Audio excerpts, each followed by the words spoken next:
مان سے آج کا دوسرا نشریہ سماعت فرمائیے۔ ابتدا میں پیش خدمت ہے اہم خبروں کا خلاصہ۔ صاحب سمو امیر سے کویتی وزیر خارجہ کی ملاقات میں دو طرفہ گہرے برادرانہ تعلقات کا جائزہ لیا گیا ہے۔ وزیر اعظم و وزیر داخلہ نے مجلس شورا کے انتخابات کے امیدواروں سے متعلقہ کمیٹی کے دفتر کا دورہ کیا ہے۔ افغانستان کے تازہ ترین حالات سے متعلق دنیا کے مختلف ملکوں کے قائدین اور اقوام متحدہ کی جانب سے دوحہ کے ساتھ رابطے قائم کیے جا رہے ہیں۔ سامعین، یہ تھا اہم خبروں کا خلاصہ، اور اب پیش خدمت ہے ریڈیو قطر سے آج کا دوسرا مفصل نشریہ۔ بسم اللہ الرحمن الرحیم۔ صاحب سمو امیر شیخ تمیم بن حمد آل ثانی سے آج دیوان امیری میں برادر ملک کویت کے وزیر خارجہ و وزیر مملکت برائے امور کابینہ شیخ ڈاکٹر احمد ناصر المحمد الصباح نے ملاقات کی۔ کویتی وزیر خارجہ نے امیر کویت صاحب سمو شیخ نواف الاحمد الجابر صباح کی جانب سے خیر سگالی کے جذبات صاحب سمو امیر کو پہنچائے، جن میں ان کے لیے سلام و تحیات کے ساتھ قطری عوام کی مزید ترقی و خوشحالی کی تمنا کا اظہار کیا گیا ہے۔ صاحب سمو امیر نے بھی امیر کویت کے نام اور عوام کے لیے سلام و تحیات اور نیک تمناؤں پر مشتمل پیغام کویتی وزیر خارجہ کے سپرد کیا۔ آج کی اس ملاقات میں دو طرفہ گہرے برادرانہ تعلقات اور موجودہ علاقائی و بین الاقوامی حالات کا جائزہ لیا گیا۔ صاحب سمو امیر شیخ تمیم بن حمد آل ثانی نے ایک امیری فرمان جاری کیا ہے، جس کی روح سے جناب فارس رومی محمد شاہین النعیمی کو جمہوریہ سربیا کے لیے قطر کا سفیر مقرر کیا گیا ہے۔ وزیر اعظم و وزیر داخلہ شیخ خالد بن خلیفہ بن عبدالعزیز آل ثانی نے آج صبح قطر یونیورسٹی میں مجلس شورا کے انتخابات کے امیدواروں کی کمیٹی کے مرکزی دفتر کا دورہ کیا، جس کا مقصد یہ دیکھنا تھا کہ مجلس کے امیدواروں کی فہرستیں مرتب کرنے کے لیے تمام تر تیاریاں مکمل کر لی گئی ہیں۔ امیدواروں کے کاغذات نامزدگی یعنی نامینیشن پیپرز آئندہ اتوار 22 اگست سے وصول کیے جائیں گے، اور یہ عمل 26 اگست 2021 تک جاری رہے گا۔ وزارت داخلہ کے متعدد اعلی اہلکاران اس دورے میں وزیر اعظم کے ہمراہ تھے۔ مجلس شورا کے انتخابات کی نگران کمیٹی نے اعلان کیا ہے کہ ووٹروں کی ابتدائی فہرستوں پر اعتراضات اور شکایات کی درخواستیں آئندہ ہفتے کے روز تک وصول کی جائیں گی، اور پھر اتوار کے روز حتمی اور فائنل لسٹیں جاری کر دی جائیں گی۔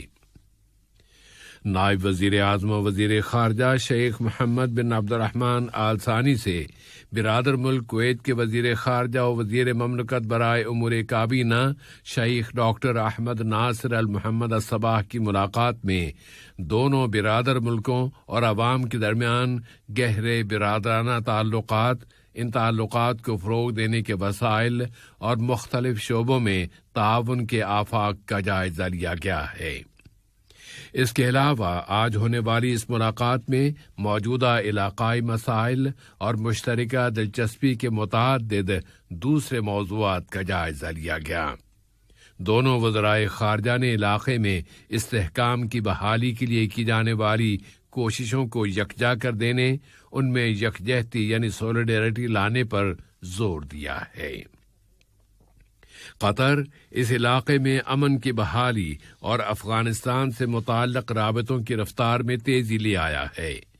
نائب وزیر اعظم و وزیر خارجہ شیخ محمد بن عبد الرحمن آل ثانی نے اقوام متحدہ کے ہائی کمشنر برائے امور پناہ گزینہ جناب فلیپو گرانڈی کی جانب سے ایک ٹیلی فون کال وصول کی، جس میں افغان پناہ گزینوں کے مسئلے پر بات چیت کی گئی، خاص طور پر کہ زمینی سطح پر تبدیلیاں رونما ہو رہی ہیں۔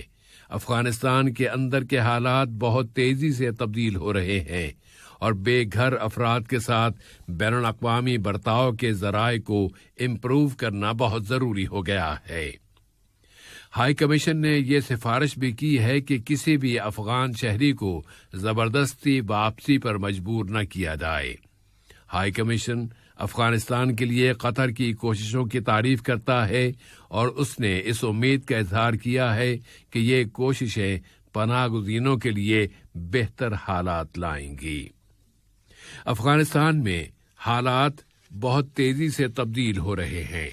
آج طالبان کے کنٹرول کا 5واں دن ہے اور تحریک کی جانب سے اب تک جاری کردہ اعلانات میں یہ یقین دہانی کرائی گئی ہے کہ ملک کے معاملات کو چلانے میں خواتین اور سابقہ حکومت کے اہلکاروں کو بھی لیا جائے گا۔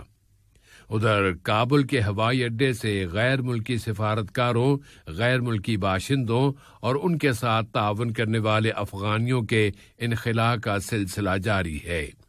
گزشتہ اتوار کے روز سے کابل کے ہوائی اڈے پر کی جانے والی فائرنگ اور دھکم پیل کے نتیجے میں اب تک 17 اشخاص ہلاک ہو چکے ہیں۔ طالبان کے کنٹرول سنبھالنے کے بعد سے ہوائی اڈے پر جمع ہونے والے افغانیوں کی تعداد میں بہت زیادہ اضافہ ہو چکا ہے۔ امریکہ کے صدر جو بائیڈن نے کہا ہے کہ کسی کو بھی یہ توقع نہیں تھی کہ افغان فوجیں اتنی جلدی پسپا ہو جائیں گی اور طالبان اتنی جلدی ملک پر قبضہ کر لیں گے۔ انہوں نے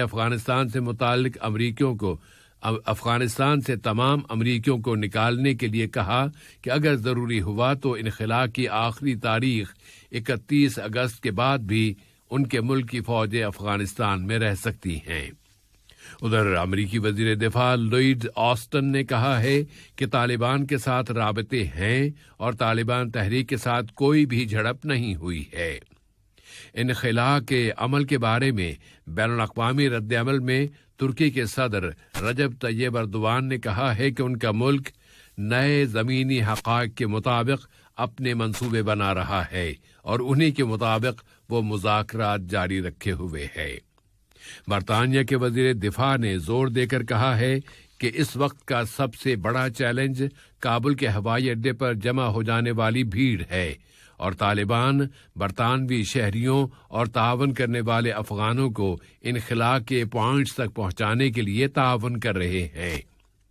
طالبان تحریک نے ایک مرتبہ پھر عالمی برادری کو اطمینان دلانے کی کوشش کی ہے اور یہ اعلان کیا ہے کہ نئی افغان حکومت میں سابقہ انتظامیہ کے کچھ افراد کو بھی عہدوں کی پیشکش کی جائے گی۔ تحریک کے ایک اہلکار نے کہا ہے کہ اس بارے میں کچھ سابقہ اہلکاروں کے ساتھ مشاورت کا سلسلہ جاری ہے۔ اس نے عہد کیا ہے کہ اسی طرح نئی حکومت میں خواتین کے کردار کے لیے بھی خواتین سے صلاح و مشورہ کیا جائے گا۔ طالبان کے ایک ذریعے نے اعلان کیا تھا کہ تحریک نے اپنے پہلے دور حکومت سے کئی سبق سیکھے ہیں اور اس مرتبہ ملک کے معاملات کو مختلف طریقے سے چلایا جائے گا۔ طالبان تحریک نے ملکی اہلکاروں اور قبائلی رہنماؤں کے ساتھ صلاح و مشورے شروع کر دیے ہیں اور فیصلہ کیا ہے کہ تمام سیاسی قیدیوں کو رہا کر دیا جائے گا۔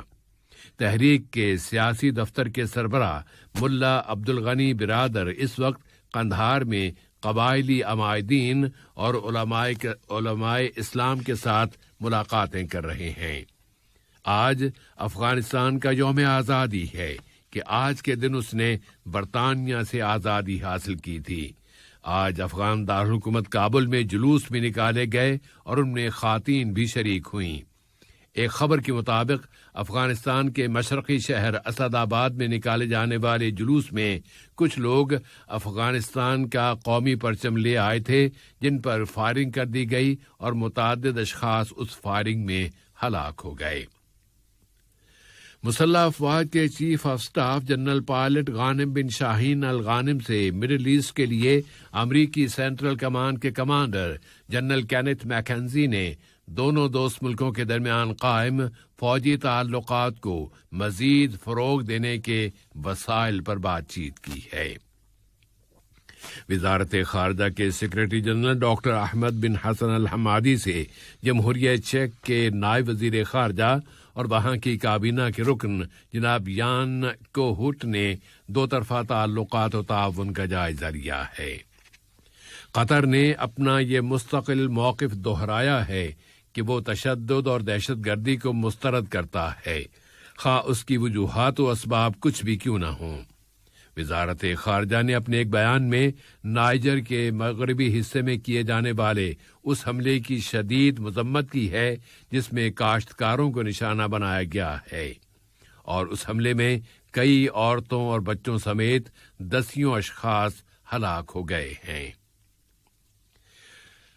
اور وزارت صحت عامہ نے اعلان کیا ہے کہ یہاں کی سوسائٹی میں کورونا وائرس کے مزید 198 اور مسافروں میں 108 نئے کیسز رجسٹر ہوئے ہیں۔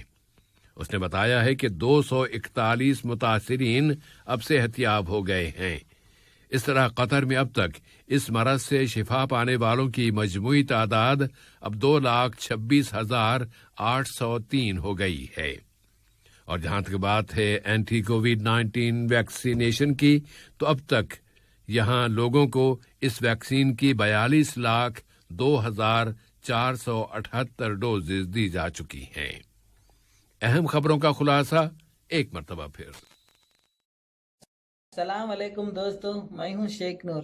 آپ دیکھ رہے تھے قطر نیوز ٹوڈے۔ مجھے امید ہے کہ یہ ویڈیو آپ کو انفارمیٹک لگی ہوگی۔ اسی طرح کے ویڈیو پاتے رہنے کے لیے نور ٹائم 24/7 یوٹیوب چینل کو سبسکرائب کیجیے اور اس ویڈیو کو لائک، کمنٹ اور شیئر ضرور کیجیے۔ اگر آپ فیس بک پر دیکھ رہے ہیں تو شیخ نور پیج کو لائک کیجیے اور فالو کیجیے تاکہ میں جیسے ویڈیو اپلوڈ کروں آپ تک پہنچ جائے۔ شکریہ۔